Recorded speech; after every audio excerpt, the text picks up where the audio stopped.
Hello दोस्तों, तो कैसे हैं आप लोग। स्वागत है आपका मेरे चैनल स्टॉक मेंटलिस्ट में। आपने थंबनेल में एकदम सही चीज़ पढ़ी। 600% का रैली जब से आईपीओ आया है। और सर, क्या अभी इसमें बाय करना सही है जब इसमें एएसएम लिस्ट का इंफॉर्मेशन आ गया। ठीक है, कंपनी इतनी ज़्यादा भाग गई है। ठीक है, और भागे जा रही है, तो क्या इस पोजीशन पे घुसना, जब 1200 के आसपास ये एक सपोर्ट टाइप का बना रही है, क्या इसमें अभी घुसना सही रहेगा। इतने देर के कंसोलिडेशन के बाद कंपनी इतना भाग चुकी है, तो लोग अभी देख रहे हैं, जितने रिटेल इन्वेस्टर्स है वो अभी इसको एनालाइज कर रहे हैं, क्योंकि जो है यहाँ पे अच्छा खासा होल्डिंग है। प्रमोटर्स का भी अच्छा खासा होल्डिंग और रिटेल का भी अच्छा खासा होल्डिंग है। तो इसमें क्या घुसना इस समय सही रहेगा जब वो एएसएम लिस्ट के अंदर है और 600% का रैली देखा जा चुकी है। तो इसी के बारे में आज हम डिस्कस करेंगे।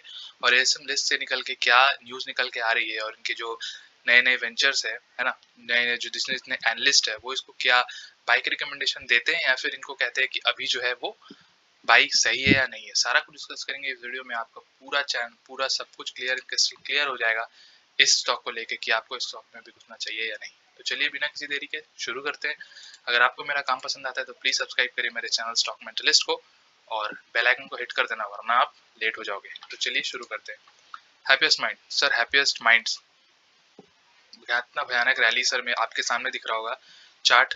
अगर हम रिटर्न की बात कर ले 6 महीनों में 240%, just because of this SEBI ने इसको डाला है। आप समझ रहे हो, 6 महीने में जो स्टॉक 350 का था 6 महीने पहले का, वो अभी कितने का हो गया है, 1200 का हो गया है। समझ रहे हो सर, 240% का rally just because of this. इसको एएसएम लिस्ट में डाला गया, अभी शॉर्ट टर्म में है वो, है ना। उसके बारे में डिस्कस करूंगा, आपको बताऊंगा किस तरह का जो है रिटर्न, ये बम्पर रिटर्न देके गई है कंपनी। ऑल टाइम रिटर्न देखे तो 236% का रिटर्न आ रहा है। और अगर हम आईपीओ से बात करें, मतलब आईपीओ में भी इस डिकेट का 10 साल का सबसे ज्यादा सब्सक्राइब होने वाला, ओवर सब्सक्राइब होने वाला, 131 टाइम्स ओवर सब्सक्राइब होने वाला जो है कंपनी, वो यहाँ पे 167 का प्राइस बैंड आया था सर, और 358 का लिस्टिंग। आप समझ रहे हो ना, 100% से ऊपर का यहाँ पे लिस्टिंग गेन मिला होगा। Outstanding sir, outstanding. 600% के ऊपर का रिजल्ट। तो चलिए देखते हैं आज की डिलीवरी कैसी रही, और फिर बात करेंगे कि इसमें क्या घुसना सही है या फिर नहीं। देख पा रहे हो, आज 11,36,000 की क्वांटिटी ट्रेड हुई है, जिसमें 3,20,000 को डीमैट में ले जाया गया है। 28% का डिलीवरी बनता है। अगर एक महीने के चार्ट पैटर्न को देख के एनालाइज करेंगे कि किस तरह से डिलीवरी उठाई जा रही है इसमें, कि कोई हलचल होने का संभावना है या नहीं, थोड़ा स्क्रॉल डाउन करके नीचे देखते हैं हम। 19%, 26% है ना, 20% की डिलीवरी उठाई जा रही है। 24%, 18%, 15%, और फिर जो नीचे देखेंगे अगर हम 23%, 27%, 37%। तो एक मामूली टाइप की डिलीवरी उठाई जा रही है, मगर रिसेंट में थोड़ा वो डिलीवरी बढ़ते हुए नजर आ रहा है। तो ठीक है, ऐसे कोई आशंका वाली बात यहाँ नजर नहीं आती। अगर हम एएसएम लिस्ट की बात कर लेते हैं, तो एएसएम लिस्ट में आज भी यहाँ पे देख पा रहे हो हैप्पीएस्ट माइंड के बारे में। हैप्पीएस्ट माइंड आपको 12वें नंबर में दिख रहा होगा। ये शॉर्ट टर्म लिस्ट है, ठीक है। दो कॉलम है, एक हो जाएगा आपका यहाँ पे लॉन्ग टर्म और एक हो जाएगा यहाँ पे शॉर्ट टर्म, ठीक है। तो शॉर्ट टर्म में जो है हमारा क्रिसिल भी है, यहाँ पे आप देख पा रहे हो, एपेक्स भी है, और यहाँ पे ये भी है, क्या कहते हैं, हमारा हैप्पीएस्ट माइंड भी नजर आ रहा है 12वें नंबर में। और लॉन्ग टर्म में जैसे हम आपको पता होगा एफएल इंडिया जो है वो लॉन्ग टर्म में है, ठीक है। एफएल इंडिया जो है हमारा लॉन्ग टर्म में स्टेज 4 में है वो, और ये जो हैप्पीएस्ट माइंड स्टेज 1 में। तो सर, जब भी कोई भी स्टॉक को एएसएम लिस्ट में जाना जाता है, मैंने आपको पहले भी बताया, फिर बताता हूँ आपको, एएसएम लिस्ट में डालने से वॉल्यूम कम हो जाता है। और वॉल्यूम कमने के कारण जो है यहाँ पे लोग जो है वो इंटरडे ट्रेडिंग यहाँ पे कम करते हैं, क्योंकि लिवरेज नहीं मिलता लोगों को। और एक सबसे बड़ी चीज हो जाती है कि यहाँ पे अपर सर्किट लोअर सर्किट का बैंड लगा दिया जाता है सेबी के द्वारा, ताकि ऑपरेटर इसमें ज्यादा ऑपरेट ना कर पाए, है ना। तो प्राइस ज़्यादा फ्लक्चुएशन नहीं होता, मतलब इसमें ज़्यादातर चांसेस होता है कि प्राइस गिरने का। तो क्या होता है ना कि जब सर्किट लग जाता है तो नए नए प्रमोटर्स भी इसमें घुसने से डरते हैं, मतलब जितने जितने बड़े हाई नेटवर्थ इंडिविजुअल्स है या फिर डोमेस्टिक इंस्टीट्यूशंस है बड़े बड़े, वो लोग जो होते हैं ना वो इसमें घुसने से डरते हैं। क्योंकि जितना भी घुसने जाएंगे वो क्या होगा, अपर सर्किट या फिर लोअर सर्किट लग जाएगा, तो फिर यहाँ पे दिक्कत वाली बात आ जाती है, तो फिर वो घुसते नहीं है। तो होता क्या है, वॉल्यूम डिक्रीज होने से इनका प्राइस गिरता ही है, जितने भी एएसएम लिस्ट में बंदे होते हैं, तो जो भी स्टॉक होते हैं। तो बेसिकली इस केस में वैसा देखने को नहीं मिल रहा है, क्योंकि रिसेंटली जो है वो एसएम में डाला गया है। तो आने वाले टाइम में ऐसा हो सकता है कि नहीं हो सकता, बिल्कुल हो सकता है, कोई दिक्कत नहीं। क्योंकि मैं प्रिडिक्ट नहीं, कुछ दुनिया में कोई भी जो है वो प्रिडिक्ट नहीं कर सकता स्टॉक मार्केट, क्योंकि मार्केट कभी ऊपर कभी नीचे जाएगा, कब जाएगा वो नहीं जानता कोई, ठीक है। मगर यही कहूंगा मैं, स्टॉक जो है वो यहाँ पे काफी अच्छा रैली दिया है, ठीक है। अगर हम इसकी रैली की बात करें तो काफी अच्छा रैली यहाँ पे नजर आ रहा है। आपको स्टॉक से कोई दिक्कत नहीं होनी चाहिए। अगर इतना ज्यादा रैली कंपनी दे सकती है 250%, तो 10%, 15% अगर आपको यहाँ पे करेक्शन भी दिखाती है, तो एक अच्छी चीज, एक अच्छी साइन होती है कंपनी के लिए। कंपनी सिर्फ भागते रहे तो ये इंपॉर्टेंट नहीं है, कंपनी थोड़ी करेक्शन और थोड़ा कंसोलिडेशन भी करे तो भी एक अच्छा माना जाता है, एक अच्छा चीज माना जाता है, एक अच्छा ग्राफ माना जाता है उसको, क्योंकि अच्छा ये स्टॉक वही होता है जो एक अच्छा अवधि में आगे बढ़ते रहे, ऐसा नहीं है कि बढ़े और फिर वापस नीचे गिर जाए, है ना। तो थोड़ा बहुत करेक्शन भी यहाँ पे सही नजर आ रहा है, अगर गिरता भी है तो बहुत अच्छी बात यहाँ पे नजर आएगी। अगर एएसएम लिस्ट में इसको रखा रखा है जिस हिसाब से आगे होता है तो ये बेटर है। अब बात क्या निकल के आ रही है, पहले ये चीज को ये करते हैं, उसके बाद आपसे बात करते हैं, है ना। तो आप देख पा रहे हो यहाँ पे जो मिंट का डेटा यहाँ पे नजर आ रहा है ना। मिंट का डेटा आईटी स्टॉक 600%, एक आईटी स्टॉक हैप्पीएस्ट माइंड तो 600% का रैली दिया है सिंस आईपीओ। क्या इसमें अभी भी बाई की अपॉर्चुनिटी है? अगर मुझसे पूछेंगे इनके फाइनेंशियल्स को देखते हुए, इनके प्रमोटर को देखते हुए और इनकी कंपनी की ग्रोथ को देखते हुए, ठीक है, मुझसे अगर पूछेंगे तो मैं 110% बोलूंगा इस स्टॉक में बाई की अपॉर्चुनिटी अभी भी नजर आती है। अगर आपका विजन एक लॉन्ग टर्म का है, अगर आपका विजन 10 से 5 साल का है, तो इसमें बाय अपॉर्चुनिटी सर कभी भी नजर आ सकती है। कंपनी के फाइनेंशियल्स, कंपनी के प्रमोटर्स और कंपनी के जो ओनर है मतलब सीईओ अशोक सूटा सर, उनकी जो विजन, उनके जो प्रॉमिस है मतलब ग्रोथ के, सारा कुछ जो है यहाँ पे पूरा टोटल नजर आता है कंपनी में, आप कभी भी खुल सकते हो, ठीक है। कुछ पढ़ लेते हैं यहाँ पे तो आपको एक क्रिस्टल एंड क्लियर आइडिया हो जाएगा किस तरह से जो है यहाँ पे जंप वंप हुआ। मैं आपको पढ़ के जो है यहाँ पे ये टाइम वेस्ट नहीं करूंगा, आपको पता ही होगा किस तरह का जंप हुआ। मैंने आपको 600% टोटल बता दिया और रिटर्न भी पहले आपको बता दिया। यहाँ पे आप देख पा रहे हो they recommended retail investors to buy Happiest Minds on any major fall as around 1000 levels is a supporting one. 1000 का एक लेवल एक सपोर्ट का यहाँ पे काम कर सकता है जैसे इन्होंने बताया, ठीक है। और अगर बात करते हैं speaking on the fundamental of Happiest Minds help the success of the IPO listing and then sharp rises in the shares post listing, Avinash Gorashkar, head of the research of the prominent securities, said Happiest Mind has a strong business model of OTT platform. It is in the cloud business too. The company has a strong client base that includes Amazon and Netflix. Sir जिसके client base में Amazon और Netflix होगा, आप समझ सकते हो कि कितनी बड़ी कंपनी ये जो है ये उभर सकती है आने वाले टाइम में। The rise in the tech counter is further expected post-COVID restrictions, as there will be a huge investment coming into the cloud service and OTT platform. So any major dip around 100 in the counter should be seen as buying opportunity for long term. Sharing happiest minds share target in the long term, Ravi Sanghal, vice chairman of GCL Securities, said the counter of the portfolio should and can be buy on the counter of 12 to 18 months with a target of 2000 to 2100। तो समझ में आ ही गया होगा किस तरह से targets लोग दे रहे हैं यहाँ पे, सेट कर रहे हैं जितने जितने बड़े बड़े हमारे फंड हाउसेस हैं।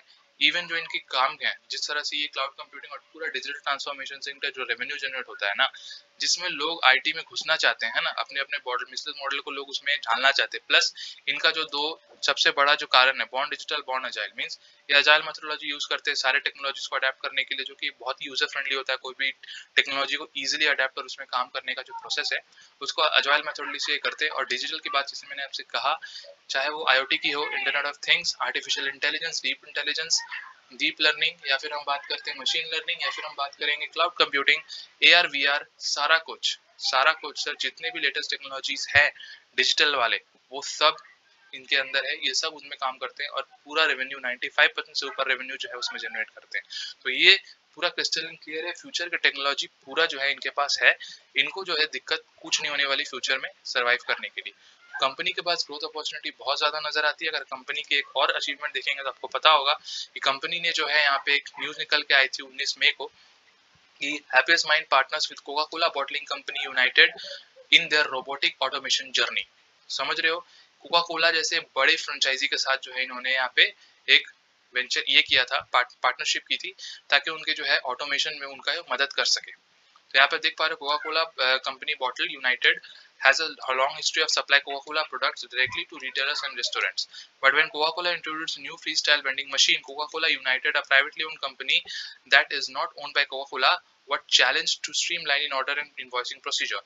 इसी के लिए जो है यहाँ पे ऑटोमेशन प्रोसेस जो है यहाँ पे आप देख पा रहे हो, Microsoft power automate robotic process automation RPA जो है यहाँ पे लाया गया है with the partnership of happiest mind. तो हैप्पीएस्ट माइंड के साथ जो है ये एक टेक्नोलॉजी बनाने जा रहे हैं, मतलब एक रोबोटिक ऑटोमेशन टेक्निक बनाने जा रहे हैं, जिसके कारण जो है इनका प्रोडक्शन और इनका जो डिस्ट्रीब्यूशन नेटवर्क है वो काफी ज्यादा यहाँ पे ऑटोमेट हो जाएगा। मतलब ये पूरी अपनी कंपनी की जितनी ऑटोमेशन है ना, वो जो है उनका जो दायित्व है वो यहाँ पे हैप्पीएस्ट माइंड के थ्रू करना चाह रहे हैं।